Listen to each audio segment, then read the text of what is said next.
সে নাইমা তাড়াহুড়া করে হাঁটা দিছে, তড়িঘড়ি করে হাঁটতে গিয়া সে গিয়া মেন হলে পড়ে গেছে। তো পাশ থেকে আরেক লোক আসছে, এই ভাই আপনি পড়ে গেছেন, আপনি কই যাচ্ছিলেন, কই যাবেন? বলে আমি সদরঘাট যাবো। কেউ ঠিকই আছে, এই রাস্তায় আপনি তাড়াতাড়ি সদরঘাট যাইতে পারবেন।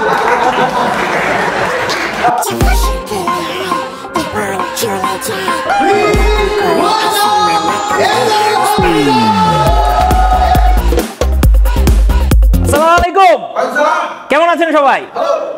আচ্ছা, এই স্টেজটা তো ঢাকায়, সো আমরা সবাই মোটামুটি ঢাকাতেই থাকি। আমাদের এই ঢাকা শহরের মানুষজনের জীবনের অর্ধেকটা গতিশীল আর বাকি অর্ধেকটা স্থির। কেমন?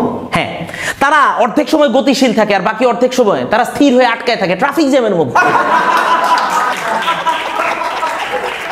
এই ট্রাফিক জ্যাম আমাদের জনজীবনের সবচেয়ে বড় বড় সমস্যাগুলোর মধ্যে একটা। এটা নিয়ে আমরা সবাই প্রবলেমে আছি। তা আমার একবার এক নগর পরিকল্পনাবিদের সাথে কথা হইতেছিল। তা আমি তার বলছি যে ভাই, আপনারা তো নগর পরিকল্পনাবিদ, আপনারা সবাই মিলে একটা মিটিং করে প্ল্যান করেন কেমনে এই সমস্যাটার সমাধান করা যায়। সে আমার বলছে, ভাই এইরকম মিটিং এর অনেক আয়োজন করা হয়েছে, কিন্তু কেউ ঠিক মতো আসতে পারে নাই ট্রাফিক জ্যামের কারণে।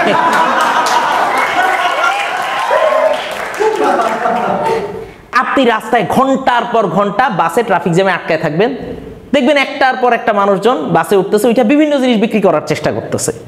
তো করোনা আসার পর থেকে একটা নতুন প্রোডাক্ট এখানে অ্যাড হয়েছে, সেটা হচ্ছে মাস্ক। একদম শুরুর দিকে দেখতাম যে একটা মাস্ক 10 টাকা, তারপরে দেখতেছি 2টা মাস্ক 10 টাকা, এরপরে 3টা মাস্ক 10 টাকা, এরপরে 4টা মাস্ক তাও 10 টাকায় বিক্রি হইতেছে।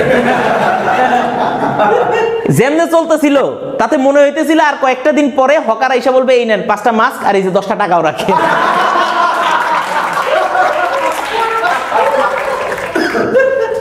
ভাবছিলাম এটা হবে, দিনের পর দিন বাসে উঠে এখন বইসা থাকি, হকারও আসে না, মাস্কও দেয় না, টাকাও দেয় না। আপনি যা ভাববেন তা কিন্তু হয় না। মাস্কের ক্ষেত্রে যেমন হয় নাই, আরো নানান ক্ষেত্রে হয় না।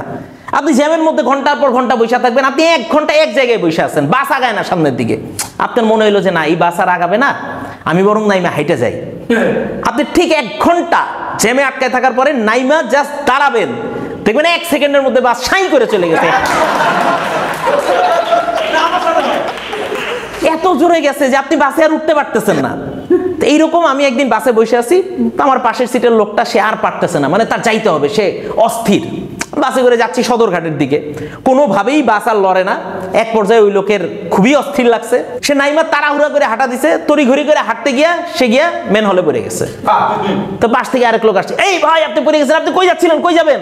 বলে আমি সদরঘাট যাবো। কেউ ঠিকই আছে, এই রাস্তায় আপনি তাড়াতাড়ি সদরঘাট যাইতে পারবেন। এই প্রচুর ট্রাফিক জ্যামের কারণে ইদানিং একটা সুন্দর উদ্যোগ হয়েছে, দেখবেন যে রাস্তাঘাটে এই মাঝখান দিয়ে একটা মনিটরের মতো বসানো থাকে, ডিজিটাল মনিটর, যেখানে বিভিন্ন বিজ্ঞাপন দেখানো হয়।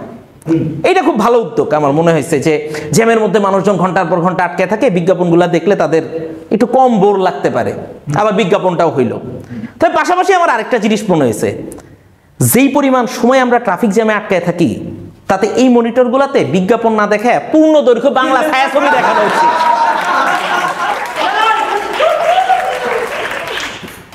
আপনি যখন ঘন্টার পর ঘন্টা বাসের মধ্যে জ্যামে আটকে থাকবেন, আশপাশে নানান ঘটনা দেখতে থাকবেন।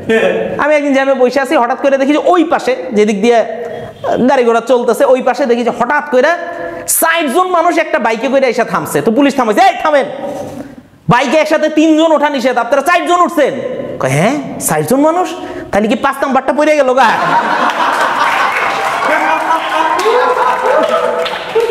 এই যে রাস্তাঘাটে জার্নি করতে করতে আমরা ট্রাফিক জ্যামে পড়ি, তা আমাদের এই জীবনটাও কিন্তু রাস্তার ওই বাসের একটা জার্নির মতো। এখানে মাঝে মাঝে আমাদেরকে ট্রাফিক জ্যামের মতো আটকে থাকতে হয়, মাঝে মাঝে স্মুথলি আমরা সামনের দিকে আগায় যাই, আবার মাঝে মাঝে স্পিড ব্রেকারের মতো একটু স্পিডটাকে স্লো করতে হয়। জীবনে চলতে চলতে এই জার্নিতে কখনো কখনো আপনাদের কি মনে হয় যে আপনার পাশের মানুষটাকে একটু 2টা কথা শোনায় দিয়ে কষ্ট দেওয়া যায়? যদি মনে হয় তাহলে একটু থেমে যান, কারণ এই জার্নিটা যে কোনো মুহূর্তে শেষ হয়ে যাইতে পারে। আপনার কি কখনো মনে হয় পাশের মানুষটাকে হিংসার বশবর্তী হয়ে একটু কষ্ট দেওয়া যায়?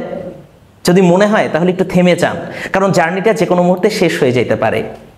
আপনার আশপাশের কোনো মানুষকে ক্ষতিগ্রস্ত করার কথা মনে হইলে একটু থেমে যান, কারণ জার্নিটা যে কোনো মুহূর্তে শেষ হয়ে যেতে পারে।